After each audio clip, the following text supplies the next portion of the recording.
So hello everyone, hope you all are doing good. Now we are going to discuss and quickly revise our unit 14th, our last unit of literary criticism. और इसके साथ हमारी सिर्फ 5th and 6th unit pending है, वो भी एक ही poet की है। वो 5th and 6th यूनिट मैं इकट्ठी आपको इन एंड नाउ अभी करवा दूंगी इसके बाद, ठीक है जी। तो इसके साथ हमारी इस लिटरेरी क्रिटिसिज्म की आज जैसे 14 चैप्टर है, ये एक तरह से यूनिट 14 है, ठीक है जी। मतलब कंप्लीट हो जाएगा हमारी तरफ से बिल्कुल लिटरेरी क्रिटिसिज्म, ठीक है। और इसके साथ ही हमारी रिविजन्स कंप्लीट हो जाएंगी। थोड़े बहुत क्वेश्चंस हैं जो मैं आपके साथ डिस्कस करूँगी, बट ड्यूरिंग द एग्जामिनेशन, जब हमें जैसे हमारे क्रिटिसिज्म का पेपर है उससे पहले अगर आपको जैसे हॉलीडेज़ हैं, ठीक है, तो उन हॉलीडेज़ में हम देखो चैप्टर तो अभी रिवाइज कर चुके हैं, सारे यूनिट्स रिवाइज कर चुके हैं हम, ऑलमोस्ट सारी क्विकली रिवाइज हो चुकी हैं हमारी, ठीक है। तो बस कुछ इंपॉर्टेंट क्वेश्चंस मैं एट अ टाइम आपके साथ डिस्कस किया करूँगी, तो आपको पता लग जाएगा। बाकी जो सब्जेक्ट्स हैं उनकी अभी क्विक रिविजन चल रही है, ठीक है, उनके आगे भी हॉलीडेज़ हैं, तो उस टाइम पे भी हम थोड़ा रिवाइज करेंगे ही, ठीक है, ड्यूरिंग द एग्जामिनेशन।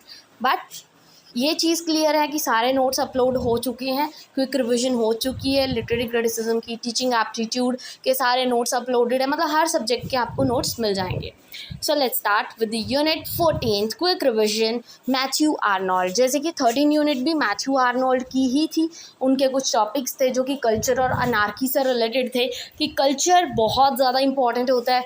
कल्चर होना मतलब कल्चरल वैल्यूज़ होना, मॉरल वैल्यूज़ होना एक बंदे में, इंडिविजुअल में बहुत ज़्यादा इंपॉर्टेंट होता है, ठीक है जी। So the person should be educated. Education बहुत इंपॉर्टेंट रोल प्ले करती है as compare to anarchy. Anarchy क्या होता है? जब लोग अपने हिसाब से चलते हैं, अपने रूल्स बनाते हैं, अपने रेगुलेशन बनाते हैं कि हम किसी की बात नहीं मानेंगे, हम अपने हिसाब से चलेंगे, तो वो चीज़ नहीं होनी चाहिए, राइट। तो वही सब टॉपिक है उनका। नेक्स्ट ये scientific and social passion, scientific and society की बात की गई है यहाँ पे, कि culture as a force for good. एक चीज़ याद रखना, कई पॉइंट्स जो सब पॉइंट्स होते हैं ना वो सेम होते हैं, डिटो, बस उनका थोड़ा बहुत लैंग्वेज चेंज करके आपको लिखना है पेपर में।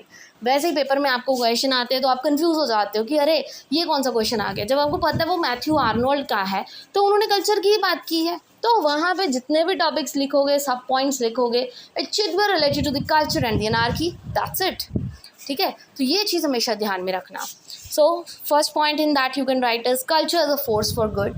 जो कल्चर वैल्यूज़ हैं होना बहुत ज़्यादा ज़रूरी है फॉर द सोसाइटी, ठीक है, for the betterment of the society. Then culture and perfection, culture होंगे, लोग एजुकेटेड होंगे, उनमें कल्चरल वैल्यूज़ होंगी, मॉरल वैल्यूज़ होंगी, खुद ब खुद इंडिविजुअल में परफेक्शंस आएंगी।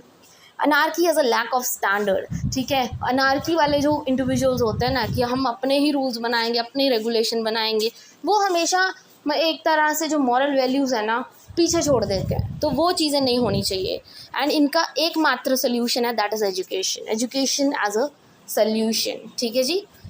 Now next is barbarians and philistines. इनका अलग से टॉपिक दे रखा है यहाँ पे, और 10 मार्क्स में ये क्वेश्चन आ सकता है, बिकॉज जैसे कि हमने प्रीवियस ईयर जैसे एम ए फर्स्ट सेमेस्टर की बात है, हमने कैंटरबरी टेल्स की थी, राइट। तो उसमें 3 क्लासेस थी जिसमें डिवाइड किया गया था। वैसे ही जो मैथ्यू आर्नोल्ड थे उन्होंने ये विक्टोरियन पीरियड में लिखी थी, ठीक है। तो उस टाइम पे 3 क्लासेस में डिवाइड किया गया था, बट आपके जो सिलेबस में है वो सिर्फ 2 क्लासेस को ही एक्सप्लेन करने के लिए बोला गया।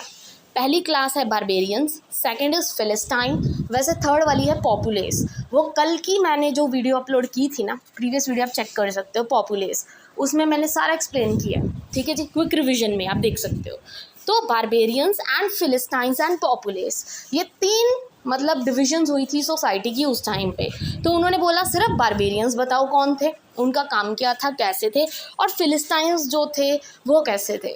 तो पहले बारबेरियंस की बात करते हैं। जो बारबेरियंस थे ना, एक्चुअली ये बहुत ज़्यादा वेल्दी इंडिविजुअल्स थे। ये सिर्फ अपने आउटवर्ड अपीयरेंस पे ज़्यादा फोकस करते थे, ठीक है, मटीरियलिस्टिक चीज़ों पे ज़्यादा फोकस करते थे। होते कौन है barbarians? Barbarians are those who are very wealthy, landed aristocracy, ठीक है, बहुत ही मतलब जिनकी बहुत सारी ज़मीनें होती हैं, बहुत ज़्यादा वेल्दी पीपल्स होते हैं, हायर क्लास जिसको माना जाता है, वो होते हैं बारबेरियंस। और ये ज़्यादा फोकस करते हैं एक्सटर्नल अपीयरेंस पे एंड फिजिकल एक्सीलेंस पे, ठीक है, मॉरल वैल्यूज़ पे ये बिल्कुल भी फोकस नहीं करते। Then come philistines. जो फिलिस्टाइंस थे वो energy driven middle class people थे, जो बहुत ही ऑब्सेस्ड थे अपनी प्रैक्टिकल सक्सेस से, पैसे से बहुत ज़्यादा ऑब्सेस्ड थे, बट उनमें स्वीटनेस एंड लाइट बिल्कुल नहीं थी। स्वीटनेस एंड लाइट का भी कंसेप्ट आपको पेपर में पूछा जाएगा, क्योंकि ये एक ही फ्रेज़ है जो मैथ्यू आर्नोल्ड ने दिया था, स्वीटनेस एंड लाइट। स्वीटनेस मतलब sweetness in your voice, sweetness in the way you speak, sweetness in your humour, ठीक है, मैनर्स होने चाहिए आपको।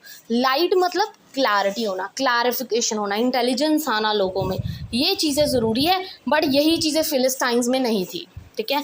फिलिस्टाइंस कौन थे? ये मिडिल क्लास पीपल्स थे, आर्टिशंस थे एंड शॉप ओनर्स थे, और ये ज़्यादा फोकस किस पे करते थे? प्रैक्टिकल सक्सेस पे, वेल्थ पे, स्ट्रॉन्ग मॉरल प्रिंसिपल्स पे ज़्यादा फोकस करते थे, ठीक है जी। और पॉपुलेस आपके उसमें है नहीं है सिलेबस में, तो उस पर ज़्यादा फोकस करने की ज़रूरत नहीं है, बस ये 2 क्लासेस अच्छे से कर लेना।